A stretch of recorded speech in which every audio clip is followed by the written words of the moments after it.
नाज़रीन breaking news है अवांखे ॾींदा हलूं त नुसरत फ़िरोज़ में दहशतगर्दी टोड़ अदालत MNA रफ़ीक जमाली जे भाउ सईद जमाली खे बाज़ियत करे बरी करे छॾियो आहे। सेप्को पारां सईद जमाली ख़िलाफ़ केस दाख़िल करायो वियो हो। अवांखे अपडेट कंदा हलूं। अहम ख़बर आहे त नुसरत फ़िरोज़ में दहशतगर्दी टोड़ अदालत MNA रफ़ीक जमाली जे भाउ सईद जमाली खे बाज़ियत करे छॾियो आहे।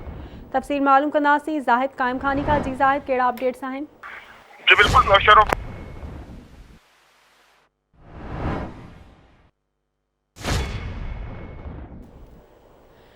जी नाज़रीन, असां कोशिश कंदासीं त असांजो ज़ाहिद सां राब्तो थी सघे ऐं अव्हांखे अपडेट कंदा हलूं।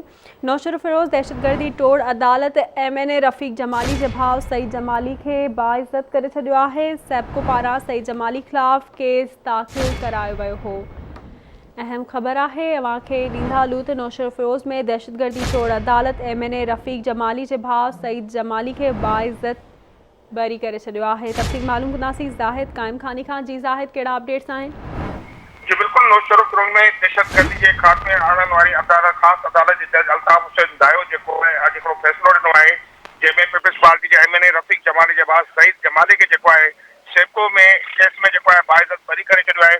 25 जुलाई 2019 ते जेको आहे दादू जे B सेक्शन थाणे ते सेप्को जे chief executive engineer Sarfaraz Ahmad जी दरख़्वास्त ते जेको आहे केस दाख़िल कयो वियो, जंहिंमें सईद जमाली जे मथां इल्ज़ाम हुयो त हुन जेको आहे ऑफिस में भजड़ा कई आहे, ड्यूटी अटका कई आहे ऐं मौतमार धमकियूं ॾिनियूं आहिनि। इहो केस जेको आहे दहशतगर्दी जे ख़ासि अदालत दादू में नौशर फ़िरोज़ जी अदालत में हलंदड़ हो।